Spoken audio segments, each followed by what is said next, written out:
그러면 사도행전을 전체적으로 보면 사도행전 1장 8절 오직 성령이 너에게 임하시면 너희가 권능을 받고 예루살렘과 온 유대와 사마리아와 땅까지 이르러 내 증인이 되리라고 하시니라는 말씀, 이 말씀을 중심으로 사도행전에는 복음이 확산돼 가는 것을 볼 수 있습니다.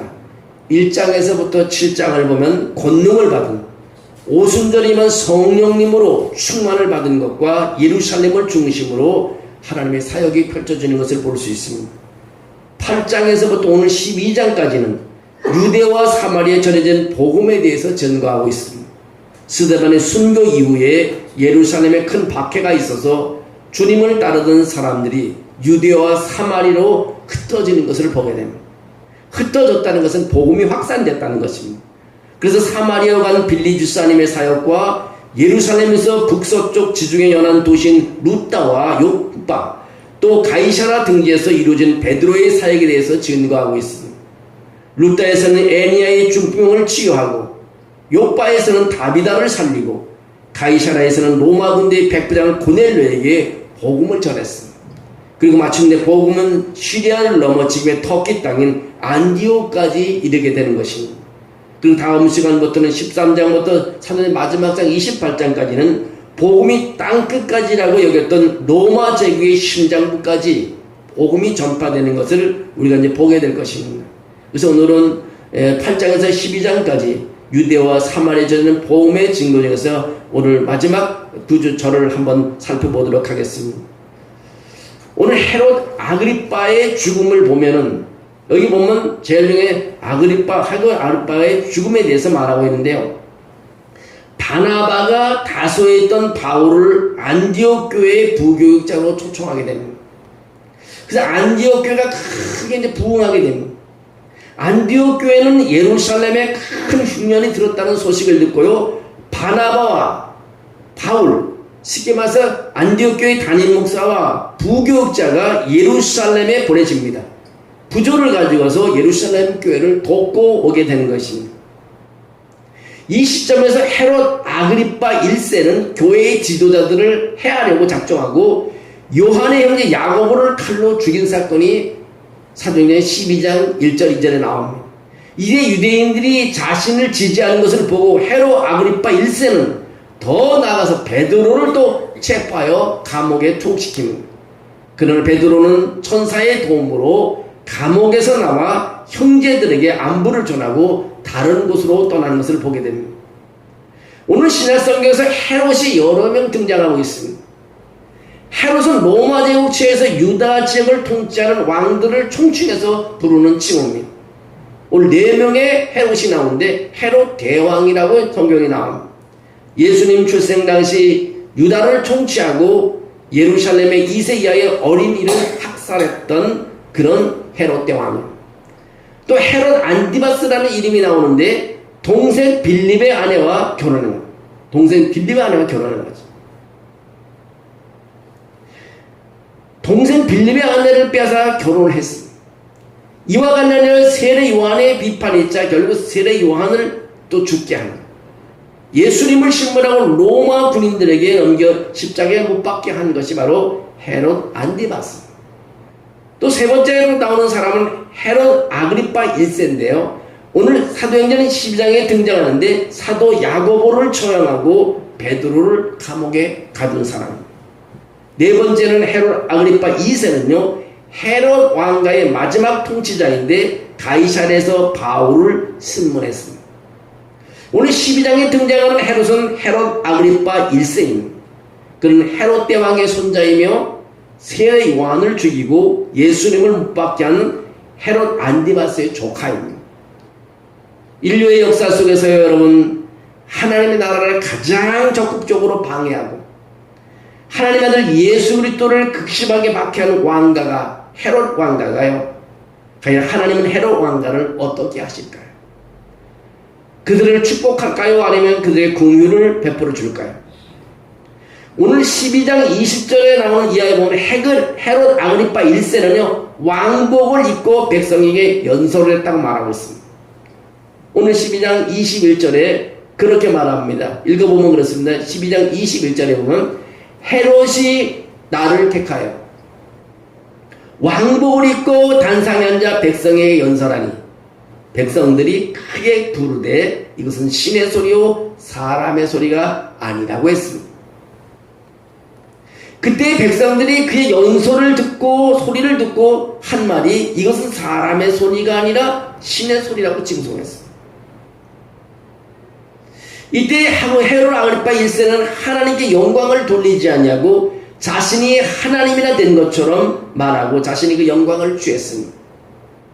그러자 하나님의 사자가 헤롯 아그리파 1세를 공격했고 헤롯은 AD 44년경에 벌레에게 먹혀 죽음을 당했다고 오늘 23절에 그렇게 말합니다. 23절에 보면 헤롯이 영광을 하나님께 돌리지 아니하므로 주의 사자가 고치니 벌레에게 먹혀 죽으리라. 헤롯 가문이 이렇게 멸망해 가는 것을 볼 수 있습니다. 그렇게 하나님의 나라의 확장을 막고 하나님의 복음 전하는 사람들을 어렵게 하고 죽이고 이런 가문이 바로 결국 이런 벌을 받게 됩니다. 그냥 자연사에서 돌아가는 것도 아니고 벌레에 먹혀 죽였다고 기록했습니다. 여러분, 인간이 무지하기 때문에 성령님이 임하기 전에는 하나님과 그의 독생자 예수 그리스도를 대적할 수 있습니다. 그러나 헤롯 왕가처럼 끝까지 회개 없이 끝까지 하나님을 대적하는 자에게는 참혹한 심판을 하나님께서 하신다는 것을 우리에게 잘 가르쳐주고 있습니다.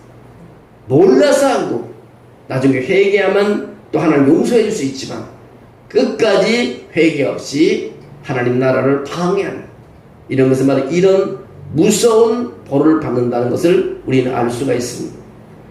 하나님의 복음을 막는 것이 지금도 있죠. 아주 대적하는 분위기도 있잖아요. 특히 자유진영에 있는 사람이나 공산진영에 있는 사람은 끝까지 하나님을 부인하는 거죠.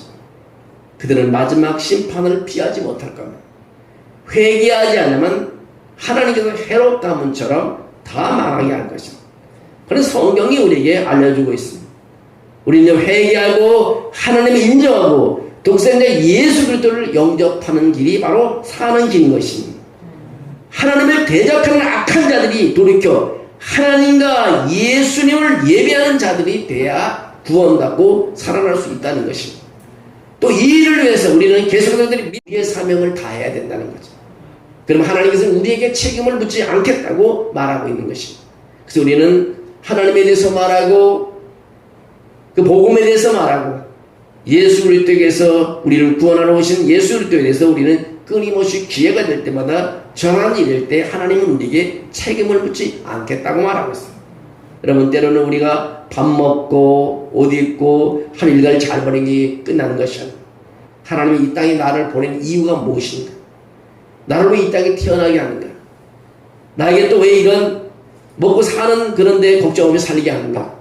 우리 여기서 머물러 사는데도 하나님의 뜻이 뭔가를 발견하는 사람이 될 때 지혜로운 사람이 되고 복받는 사람이 될 줄로 믿습니다. 두 번째로는 교회의 부흥이 일어나는 것을 보게 됩니다. 오늘 24절에 보면은 한번 읽어볼래요? 하나님의 말씀은 흥왕하여 더하더라. 24절에 그렇게 나와 있습니다. 헤롯 아그리파 1세가 죽게 되면서 박해받던 하나님의 교회에 부흥이 일어나기 시작한 것입니다. 예수 그리스도의 복음을 거들떠보지도 않던 유대인들이 사도 야고보를 처형하고 아그리파 1세가 벌레 먹혀 죽게 되자 하나님을 두려워하며 그의 독생자 예수 그리스도를 영접하게 됩니다. 근데 하나님의 말씀은 흥왕하여 더하시더라. 하나님의 말씀, 하나님을 대적할 수 있는 것입니다. 영어 성경에 보면 뭐라고 되냐면 The word of God grew and multiplied. 하나님의 말씀이 몇 배로 막 올라간다. 뭐 왕성해서 흥흥해서 넘쳐난다는 것이 멀티플라이, 뭐 곱하기라는 거죠. 곱셈으로 막 일어난다는 거죠. 하나님 말씀. 여러분, 고난받는 것으로 끝나지 않게 하시면 그 고난을 통해서 하나님은 여기용해서 우리가 더 성장하고 더 복을 받고 더 발전하게 하는 줄로 믿습니다. 우리가 힘들고 어려운 생활로 신앙생활 하잖아요. 거기서 끝나지 않습니다. 일어나게 하십니다. 하나님 잘하게 하십니다. 넘치게 하십니다. 흥황하게 해줄 줄로 믿습니다. 여러분, 그리스도의 교회는요, 박해가 있을 때 더 놀랍게 부흥되는 것을 볼 수 있어요. 예루살렘에 박해가 있으니까 사람들이 다 이방 땅으로 퍼져나가니까 이제는 예루살렘에만 하나님의 역사가 나타나는 게 아니라 이방 땅으로 전체로 확산되어 나가는 것을 볼 수 있습니다. 박해가요, 때로는 고통스럽고 힘들고 왜 나에게 박해가 오냐 하지만 하나님께서는 그 박해를 통해서 더 확장시킨다는 것을 우리에게 가르쳐주고 있습니다. 교회에 박해가 있을 때 놀랍게 부흥됐다는 것입니다. 여러분의 삶에 복음을 증거하다가 어려움을 겪게 되었습니까? 비판을 받게 되었습니까? 조금만 기다립시오. 하나님의 말씀이 살아 역사하는 것을 보게 될 것입니다. 그래서 하나님의 말씀이 어떠냐? 히브리서 4장 12절에만 하나님의 말씀은 살아있고 활력이 있고 날쌘 검보다도 더 예리하다고 말하고 있습니다. 하나님의 말씀은 살아있다는 거예요. 하나님의 말씀이 멈춰져 있는 게 하나님의 말씀이 살아있다는 것입니다. 오늘 말씀을 붙잡고 말씀을 우리가 외울 때마다 레마로 바뀌게 되고 그 말씀은 사람에게 움직이는 말씀으로 바뀌게 됩니다. 이 로고스하고 레마가 있는데요. 그 원절에 보면 로고스는 말씀 자체가 그대로 멈춰 있지만 이 말씀이 레마로 움직이게 될 때는 음성이 들려지고 말씀이 살아서 움직이기 시작합니다. 내가 한 말이 사람들을 넘어지게도 하고 사람을 인도하기도 하고 병도 고치는 역사가 나타납니다. 그래서 우리가 이 레마의 역사가 하나님의 말씀을 묵상하다 보면 레마가 우리에게 오는 거예요. 하나님의 말씀이 나에게 온다는 것이고 언젠가 예전에 라디오 읽다 보니까 조용기 목사님이 살아계실 때 국민일보를 만들었잖아요. 자기 국민일보 어떻게 만드냐면 한강에 차를 타고 넘어가는데 하나님께서 국민일보 신문사를 만들어놓은 그런 음성을 레마가 와갖고 만들어서 지금까지 그 언론 매체를 만들었다는 그런 얘기를 들었어요. 오늘 목사님들만 오는 게 아닙니다. 하나님 말씀을 묵상하고 하나님 바라볼 때 하나님 말씀이 나에게 오는 것입니다. 살아계신 말씀, 그 말씀 바로 살아있다는 것을 우리에게 보여주게 되는 것입니다. 세 번째는 요한 마가의 등장은 여기서 12장 25절에서 볼 수 있습니다. 한번 25절 한번 읽어볼래요? 바나바와 사울이 부조하는 일을 마치고 마가라 하는 요한을 데리고 예루살렘에서 돌아오니라 이런 말이 있습니다. 이 시기에 바나바와 바울은 예루살렘에서 부조하는 일을 마치고 다시 안디옥 교회로 돌아오는데 이때 복음을 위해 새로운 사역자로 등장하는 것이 바로 누구냐면 마가입니다. 마리아의 아들 마가. 마가는 예루살렘 교회 여성 지도자인 마리아의 아들입니다. 오늘 읽었던 말씀대로 바나와 사울이 부조한 일을 마치고 예루살렘 교회를 도우고 마가라는 요한을 데리고 예루살렘에서 돌아오리라고 말하고 있습니다. 이 마가 요한은 마가복음의 저자입니다. 그래서 사도행전에서 주로 언급되는 초대교회의 신자였습니다. 마가 요한은 마리아라는 여인의 아들로 성경에 처음 언급되고 있습니다. 사도행전 12장 12절에 말하고 있습니다. 마리아의 집은 신자들이 모여 기도하는 장소로 사용했습니다. 그래서 마가다락방 마가다락방 그러잖아요. 바로 이 마가의 집입니다. 그게 상당히 부자인 것 같아요. 후에 마가는 바나와 바울의 전도 여행을 함께한 동력자로 언급됩니다. 그 12장 25절에 오늘 나오고 있습니다. 마가 요한은요 바나바의 사촌 동생이기도 했습니다. 마가 요한은 바울과 바나바의 1차 전도여행에서 그들을 돕는 조력자 역할을 했습니다. 하지만 그는 여행이 끝날 때까지 함께하지 못했습니다. 마가 요한은 밤빌리에서 선교를 계속하는 것을 포기하고 바울과 바나바의 선교팀을 이탈하게 됩니다. 왜 마가가 그들을 떠났는지 성경에 기록하여 있지 않지만 마가는 구브로에서 선교가 거의 열매를 맺지 못했던 시기에 그들을 떠났던 것으로 보이고 있습니다. 구브로에서의 선교는 오직 한 사람만이 개종되었습니다. 그 과정에서 마귀가 강하게 방해했습니다. 우리가 복음을 전하고 할 때 참 이 복음이 잘 전해지지 않은 데가 있습니다. 복음을 잘 받아들이는 지역이 있지만 마귀가 역사하게 되면 거의 복음을 많이 결실을 얻지 못하고 돌아오는 경우가 많이 있습니다. 아마 그때 마가가 따라가서 아마 포기하고 돌아온 것 같아요. 젊은 마가 요한이 험난한 선교길에 낙심하고 편안한 집으로 돌아오기로 결정을 했습니다. 그러니까 부잣집 아이였기 때문에 마가가 결국 그 험난하고 힘든 그것을 견디지 못하고 돌아온 걸로 추측이 돼요. 시간이 흐르고 바울과 바나바가 1차 전도 여행에서 돌아온 후에 바울은 그들이 예전에 방문했던 여러 도시에 있는 믿음의 형제들을 찾아가서 그들이 어떻게 지낸지를 보고 싶다고 말했습니다. 이제 자기가 전도 여행을 같은 걸 다시 한번 순회하고 싶었습니다. 바나바는 이 말에 동의했는데 그들이 마가 요한도 데리고 가는 조건에 동의한 것 같습니다. 하지만 바울은 마가가 이전에 중도 하차한 이유로 마가를 데리고 가는 것을 거부했습니다. 바울과 바나바는 마가 요한에 대해 심하게 서로 다퉜습니다. 이제 안디옥 교회에 사역했던 바나바와 바울이 서로 불편한 관계가 됐습니다. 서로 헤어져 따로 여행을 떠나게 됩니다.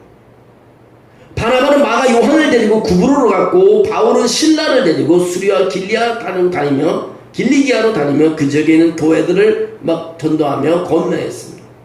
오늘 바나바는 누구냐? 위로의 아들이라는 뜻을 가지고 있습니다. 그러나 바나바는 마가 요한의 실수를 기꺼이 용서하고 그에게 또 다른 기회를 주고자 바울이 데려가지 말자는 마가를 데리고 선교여행을 떠납니다. 그래서 바울은 더 이상 이상적인 견해를 취하여 개척선교의 헌신, 결의, 인내에 필요하다고 여겼습니다. 그래서 마가를 필요로 하지 않았습니다. 바울은 마가 요한이 그들의 선교의 위험 요소가 된다고 했습니다. 또 데려가면 선교의 방해가 될 것을 생각하고 바울은 마가 요한을 선택하지 않았습니다. 그 사도행전의 저자인 누가는요, 바울과 바나바 쪽에 어느 쪽이 편이 잘 했던가 어느 쪽도 편들지 않았습니다. 그 사도행전을 기록한 이 누가라는 분은 바울의 편도 들지 않고 바나바의 편도 들지 않았습니다. 그럼 단순히 사실만을 기록했습니다. 근데 결국 선교팀 한 팀에서 두 팀으로 갈라지게 됩니다. 이 성경 전체를 보면 말하자면요, 예전에는 한 팀으로 선교팀을 움직였는데 나중엔 두 팀으로 선교팀이 움직여서 복음을 전하는 것입니다. 나중에 결과를 보면 결국 서로 불편해서 갈라진 것이 더 선교의 확산을 가져왔다는 것을 보게 됩니다. 그래서 때로는 우리가 믿음의 사람들이 서로 불편한 관계가 있을 때 하나님 뜻이 어디 있는가? 시간이 지나면 더 하나님의 역사를 일으키기 위해서 불편한 관계를 가졌다는 것도 때로는 시간이 지난 다음에 그것을 깨달을 때가 있습니다. 마가 요한은 사촌 바나바와 함께 배를 타고 구브로로 떠납니다. 하지만 그렇게 이야기가 끝나지 않았습니다. 몇 년 후에 마가는요, 바울은 그를 동역자로 부르고 바울과 함께 있었습니다. 자신의 죽음이 가까워질 때 바울은 로마 감옥에서 디모데에게 그런 말을 합니다. 내가 올 때에 마가를 데리고 오라. 그 나에게 유익함이라고 말하고 있습니다. 바울이 내쳤던 마가를 다시 자기 받아들이고 또 복음의 연합전선에서 함께 동참하는 것을 보게 됩니다. 마가 요한은 세월이 흐르면서 영적으로 엄청나게 성숙했습니다. 그래서 주님의 충실한 종이 되었던 것입니다. 그러니까 바울도 마가가 하나님에게 열심한다는 것을 알았다는 것입니다. 그래서 바울은 마가의 성장을 보고 그를 귀중한 동력자로 다시 받아들이는 것을 보게 됩니다. 마가 요한은 서기 59년서에 자신의 이름을 딴 마가복음을 기록했습니다. 그래서 마가복음 14장 51절에서 52절에 보면 그 청년 얘기가 나오는데, 그 청년은 예수께서 잡히시던 날 밤에 자다가 깬 한 청년이 주님을 따라가는데 예수님을 잡는 무리가 이 청년을 잡으려 할 때 그 청년은 도망갔다고 말하고 있습니다. 그래서 14장 마가복음 14장 51절에 보면 한 청년이 벗은 몸에 배 혼이불을 두르고 예수님을 따라가다가 무리에게 잡힘에 배 혼이불을 버리고 벗은 몸으로 도망했다. 그래서 이거를 마가 자신을 위해서 기록했다고 주석가들은 그렇게 말하고 있습니다. 어쨌든 이 마가는요, 그 하나님의 복음을 위해서 처음에는 복음에 많은 사람의 그 복음을 전세에 가서 열심히 일하지 않았지만 나중에 다시 열심으로 복음을 전하는 사람이 되었다는 것을 알 수 있습니다. 때로는 우리가 첫 번째는 실수가 많아도 나중에 두 번째, 세 번째는 더 큰 일을 하는 것을 보게 됩니다. 여러분, 마가와 같은 새로운 복음 사역자들이 많이 일어나야 됩니다. 아직 준비가 안 되어 보는 사람이라도 하나님을 부르시고 훈련시키고 복음 전도자로 살아가시게 하는 것이 바로 우리 하나님이 하시는 일입니다. 마가는 로마 제국의 복음을 전개했던 복음 전도였습니다. 처음에는 머뭇머뭇했지만 마가처럼 마지막 때에 복음 전도로 쓰임받는 사람들도 많지 않습니다.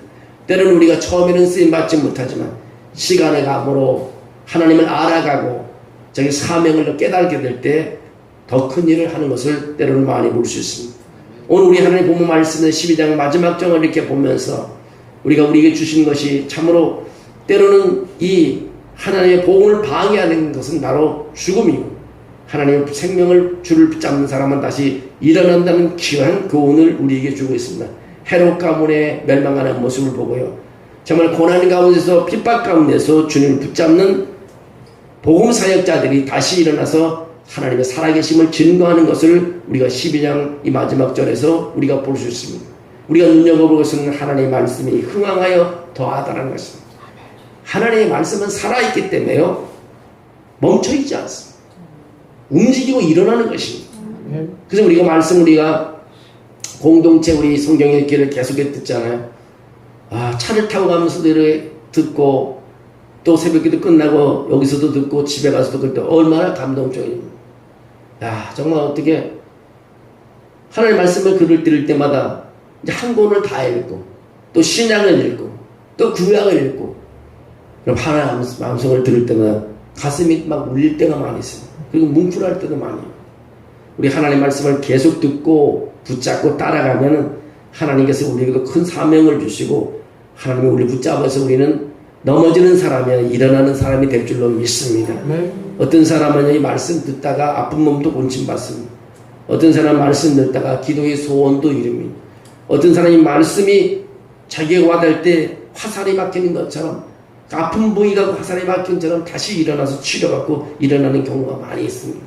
여러분, 말씀 듣는데 귀 기울이고요, 말씀을 따라가며 흔들리지 않은 신앙생활 하기를 주의 이름으로 축원합니다.